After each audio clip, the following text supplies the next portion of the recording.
आज की कहानी है समझौता। वेलूर से कोलकाता वापस आकर राजीव सीधे घर न जाकर एयरपोर्ट से ऑफिस आ गया था। उसे बॉस का आदेश था कि कर्मचारियों की सारी पेमेंट आज ही करनी है। पिछले कई दिनों से उसके ऑफिस में काफी गड़बड़ी चल रही थी। अपने बॉस अमन की गैर मौजूदगी में सारा प्रबंध राजीव ही देखता था। कर्मचारियों को भुगतान पूरा करने के बाद राजीव ने तसल्ली से कई दिनों की पड़ी डाक छांटी। फिर थोड़ा आराम करने की मुद्रा में वह आराम कुर्सी पर निढाल सा लेट गया। राजीव ने आंखें बंद की तो पिछले दिनों की तमाम घटनाएं एक के बाद एक उसे याद आने लगीं। उसे काफी सुकून मिला। वैशाली को अचानक आए स्ट्रोक के कारण उसे आनन फानन में वेलूर ले जाना पड़ा था। कई तरह के टेस्ट, बड़े बड़े और विशेषज्ञ डॉक्टरों ने आपस में सलाह कर कई हफ्तों की जद्दोजहद के बाद यह नतीजा निकाला कि अब वैशाली अपने पैरों पर कभी खड़ी नहीं हो सकती, क्योंकि उसके शरीर का निचला हिस्सा हमेशा के लिए स्पंदनहीन हो चुका है। वह व्हील चेयर की मोहताज हो गई थी। पत्नी की ऐसी हालत देखकर राजीव का दिल हाहाकार कर उठा, क्योंकि अब उसका वैवाहिक जीवन अंधकारमय हो गया था। एक तरफ वैशाली असहाय सी अस्पताल में डॉक्टरों और नर्सों की निगरानी में थी, दूसरी तरफ राजीव को अपनी सुध-बुध न थी। कभी खाता, कभी नहीं खाता। एक झटके में उसकी पूरी दुनिया उजड़ गई थी। उसकी वैशाली, इसके आगे उसका संज्ञा शून्य दिमाग कुछ सोच नहीं पा रहा था। मोबाइल बजने से उसकी सोच को दिशा मिली। लंदन से बॉस अमन का फोन था। वैशाली के बारे में पूछ रहे थे कि वह कैसी है। डॉक्टर सुरजीत से बात हुई। वह तो ब्रेन स्पेशलिस्ट हैं। अमन बोले, हाँ, उनको भी सारी रिपोर्ट दिखाई थी। मैंने अभी डॉक्टर अभिजीत से भी बात की है। उन्होंने भी सारी रिपोर्ट देखकर कहा कि ट्रीटमेंट तो ठीक ही चल रहा है। पार्किंसन का भी कुछ सिस्टम दिखाई दे रहा है। जीते जी इंसान को मारा तो नहीं जा सकता। जब तक सांस है तब तक आस है। जी सर। अपने बॉस अमन से बात करने के बाद राजीव का मन और भी खट्टा हो गया। घर लौटकर कपड़े भी नहीं बदले, अपने बेडरूम में आकर लेट गया। माँ ने खाने के लिए पूछा तो मना कर दिया। बाबूजी नन्ही श्रेया को सुला रहे थे। आकर पूछा, बेटा अब कैसी है वैशाली? कुछ उम्मीद। राजीव ने ना की मुद्रा में गर्दन हिला दी तो बाबूजी गमगीन से वापस चले गए। राजीव के मानस पटल पर वैशाली के साथ की कई मधुर यादें चलचित्र की तरह चलने लगी। उस दिन एमबीए का सेमिनार था। राजीव को घर से निकलने में ही थोड़ी देर हो गई थी, इसीलिए वह सेमिनार हॉल में पहुंचने के लिए जल्दी जल्दी सीढ़ियां चढ़ रहा था। इतने में ऊपर से आती जिस लड़की से टकराया तो अपने को संभाल नहीं सका और जनाब चारों खाने चित। लड़की ने रेलिंग पकड़ ली थी, इसीलिए गिरने से बच गई। पर राजीव लुढ़कता चला गया। वह तो शुक्र था कि अभी 5-6 सीढ़ियां ही वह चढ़ा था, इसीलिए उसे ज्यादा चोट नहीं आई। लड़की ने उसके सारे बिखरे पेपर समेटकर उसे दिए तो राजीव अपलक सा उस वीनस की मूर्ति को देखता ही रह गया। उसका ध्यान तब टूटा जब लड़की ने उसे सहारा देकर उठाना चाहा।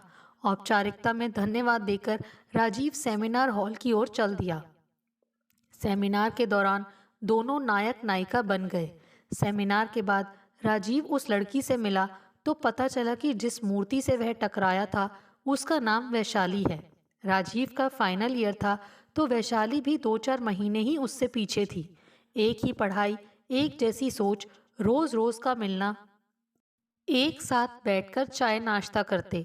दोनों की दोस्ती प्यार में बदल गई। कस्में, वादे, एक साथ खाना, एक ही कुल्हड़ में चाय पीना, प्रोफेसरों की नकलें उतारना, बरसात में भीगकर भुट्टे खाना उनकी दिनचर्या बन गई। एक बार पुचके खाते वक्त वैशाली की नाक बहने लगी तो राजीव बहुत हंसा। तब वैशाली बोली, खुद तो मिर्ची खाते नहीं, कोई दूसरा खाता है तो तुम्हारे पेट में जलन क्यों होती है? अरे, अपनी शक्ल तो देखो, ज्यादा तीखी मिर्ची की वजह से तुम्हारी नाक बह रही है, तो पोंछ दो ना। वैशाली ठुनक कर बोली और अपना रुमाल लेकर सचमुच राजीव ने वैशाली की नाक साफ कर दी। पढ़ाई खत्म होते ही राजीव ने तपस्या के लेदर की निजी कंपनी में सहायक के रूप में कार्यभार संभाल लिया और वैशाली को भी एक प्राइवेट फर्म में सलाहकार के पद पर नियुक्ति मिल गई। सुंदर तीखे नैन नक्श की रूपसी वैशाली पर सारा स्टाफ फिदा था। पर वह दुल्हन बनी राजीव की। मधुमास कब दिनों और महीनों में गुजर गया पता ही नहीं चला। वैशाली अपने काम के प्रति बहुत संजीदा थी। उसकी कार्यकुशलता को देखते हुए उसकी कंपनी ने उसे प्रमोशन दिया। गाड़ी, फ्लैट सब कंपनी की ओर से मिल गया। इधर राजीव का भी प्रमोशन हुआ। उसे भी तपस्या में ही फ्लैट और गाड़ी दी गई। अब दिक्कत यह थी कि वैशाली का डलहौजी ट्रांसफर हो गया था। सुबह की चाय पीते समय वैशाली बुझी बुझी सी थी। प्रमोशन की कोई खुशी नहीं थी। उसने राजीव से पूछा, राजीव, हम डलहौजी कब शिफ्ट होंगे? हम दोनों अलग कैसे रहेंगे? नौकरी करनी है तो रहना ही पड़ेगा। राजीव बोला। राजीव, ये मेरे कैरियर का सवाल है। वह तो ठीक है, राजीव बोला, पर यहाँ वहाँ के सीनियर स्टाफ के साथ तुम कैसे मिक्स हो पाओगी? मजबूरी है और कोई चारा भी तो नहीं है। राजीव चाय पीते पीते कुछ सोचने लगा। फिर बोला, तपसिया से डलहौजी बहुत दूर है। दोनों का सारा समय तो आने जाने में ही व्यतीत हो जाएगा। मुझे एक आइडिया आया है, बोलो मंजूर है? जरा बताओ तो सही। बड़ी बड़ी आंखें उठाकर वैशाली बोली। देखो, तुम्हारे प्रेजेंटेशन से मेरे बॉस बहुत प्रभावित हैं। वह तो मुझे कितनी बार अपनी फर्म में तुम्हें ज्वाइन कराने के लिए कह चुके हैं। पर अचानक तुम्हारा प्रमोशन होने से बात दब गई। जरा सोचो, अगर तुम हमारी फर्म को ज्वाइन कर लेती हो तो कितना अच्छा होगा। तुम्हारा सीनियर स्टाफ का जो फोबिया है उससे भी तुम्हें मुक्ति मिल जाएगी। वैशाली कुछ सोचने लगी तो राजीव फिर बोला, इसी बहाने हम पति पत्नी एक साथ कुछ एक पल बिता सकेंगे और तुम्हारा करियर भी हैम्पर नहीं होगा। अब सोचो मत, कुछ भी हो, कोई भी कारण दिखाकर वहाँ की नौकरी से त्यागपत्र दे दो। वैशाली ने तपसिया में मार्केटिंग मैनेजर का पद संभाल लिया। बॉस निश्चिंत होकर महीनों विदेश में रहते। अब तो दोनों फर्म के सर्वे सर्वा से हो गए। 6 महीने में ही लेदर मार्केट में अमन अंसारी की कंपनी का नाम नया नहीं रह गया। उनके बनाए लेदर के बैग, बेल्ट, पर्स आदि की मार्केटिंग का सारा काम वैशाली देखती तो सेल परचेज का काम राजीव।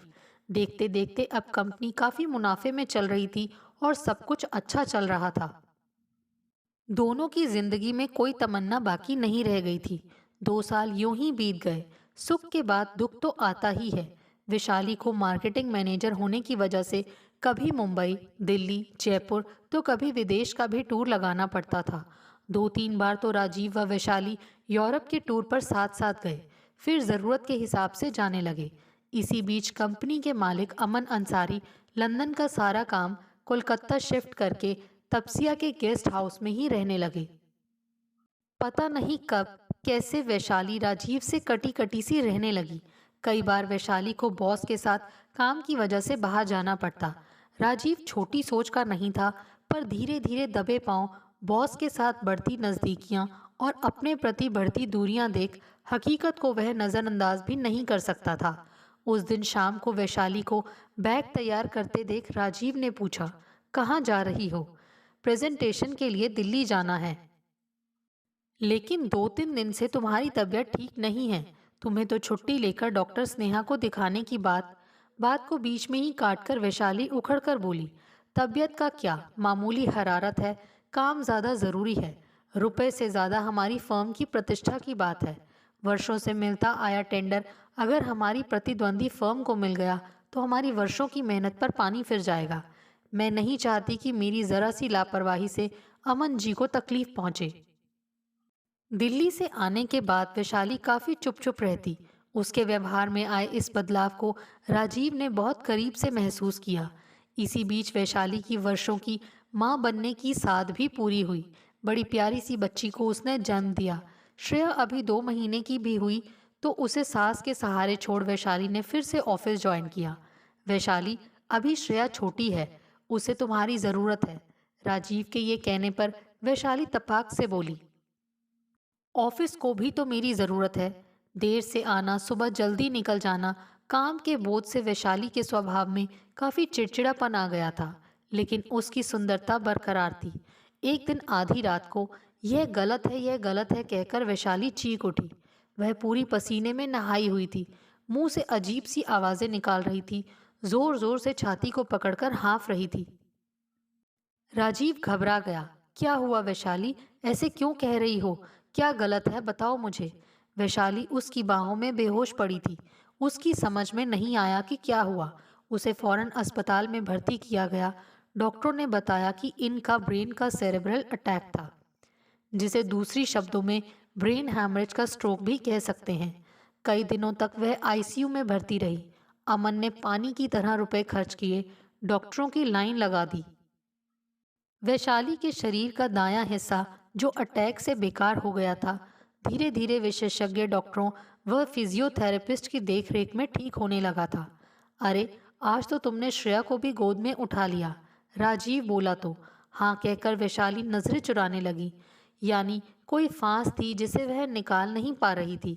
राजीव वैशाली से बहुत प्यार करता था। उसकी ऐसी हालत देखकर उसका दिल खून के आंसू रो पड़ता। वेलूर ले जाकर कई महीनों इलाज चला। डॉक्टरों की फीस, इलाज आदि सभी खर्चों में बॉस ने कोई कमी नहीं रखी। राजीव का आत्मसम्मान आहत तो होता था, पर वैशाली को बिना इलाज के यूं ही तो नहीं छोड़ सकता था।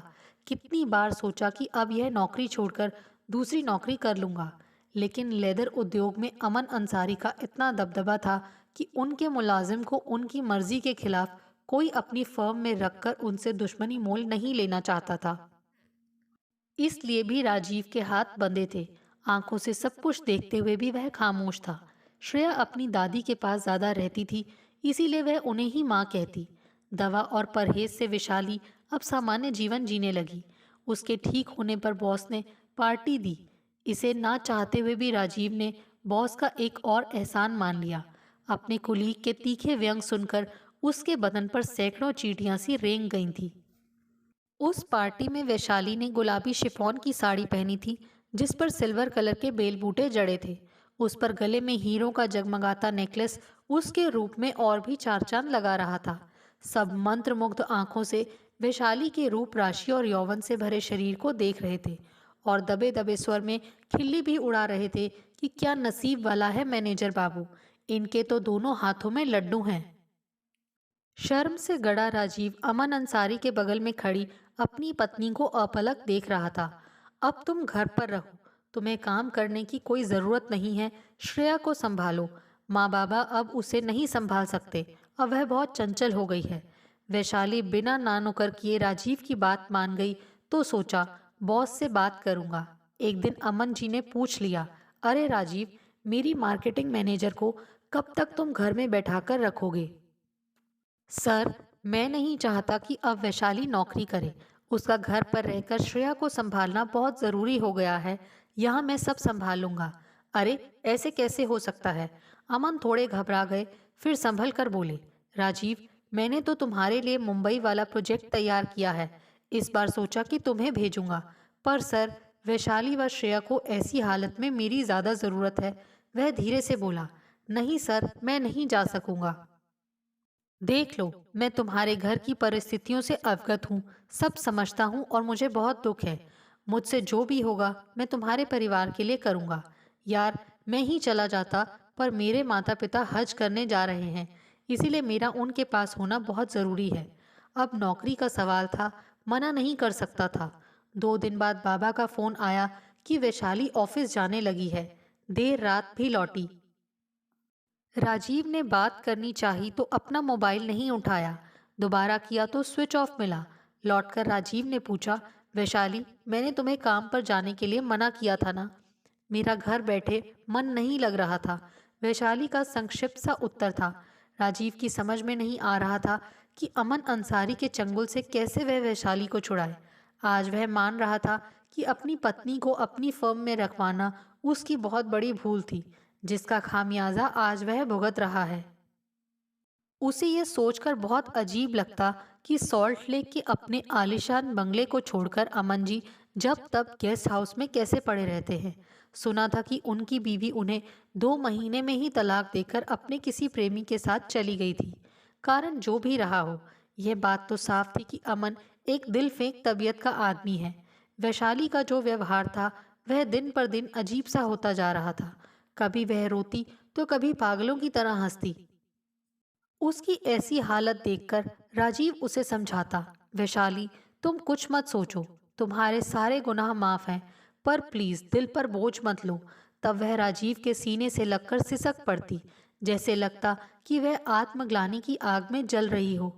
राजीव की समझ में नहीं आ रहा था कि वह पत्नी को कैसे समझाए कि वह जिस हालात की मारी है वह गुनाह किसी और ने किया और सजा उसे मिली। अपने ही ख्यालों में उलझा राजीव हड़बड़ाकर उठ बैठा। उसके मोबाइल पर घर का नंबर आ रहा था। उसने फोन उठाया तो माँ ने कहा, बेटा, वैशाली बाथरूम में गिर गई है। अस्पताल में भर्ती किया तो पता चला कि फिर मेजर स्ट्रोक आया था। यहाँ कोलकाता के डॉक्टरों ने जवाब दे दिया है। तब उसे दोबारा वेलूर ले जाना पड़ा। बॉस अमन अंसारी भी साथ गए। इस बार भी सारा खर्चा उन्होंने किया। राजीव के पास जितनी जमा पूंजी थी वह सब कोलकाता में ही लग चुकी थी। क्या करता? इलाज भी करवाना जरूरी था। वह अपनी आंखों के सामने वैशाली को बिना इलाज के मरते भी तो नहीं देख सकता। बिना पैसे के वह कुछ भी नहीं कर सकता था। न उसके पास सिफारिश है, न पैसा। आजकल बात बात पर पैसे की जरूरत पड़ती है। लाखों रुपए इलाज में लगे। 2 महीने से वैशाली वेलूर के आईसीयू में थी, जिसका रोज का खर्च हजारों में पड़ता था। डॉक्टरों की विजिट फीस, आने जाने का किराया, कहाँ कहाँ तक वह चुकाता। इसीलिए पैसे की खातिर राजीव ने अपनी वैशाली के लिए हालात से समझौता कर लिया। उसे इसको स्वीकार करने में कोई हिचक महसूस नहीं होती। अब तो वैशाली बेड पर पड़ी जिंदा लाश थी, जो बोल नहीं सकती थी, पर उसकी आंखें सब बता गईं जो वह मुंह से न कह सकी। राजीव रो पड़ा था। मन करता था कि जाकर अमन को गोली मारकर जेल चला जाए, पर वही मजबूरियां, एक आम आदमी होने की सजा भोग रहा था। वैशाली के शरीर का निचला हिस्सा निर्जीव हो चुका था, लेकिन राजीव ने तो उसे अपनी जान से भी ज्यादा प्यार किया है, करता है और ताउम्र प्यार करता रहेगा। उससे कैसे नफरत करे। दोस्तों, आपको हमारी ये कहानी कैसे लगी? प्लीज़ कमेंट्स करके बताइए। Thanks for watching this video.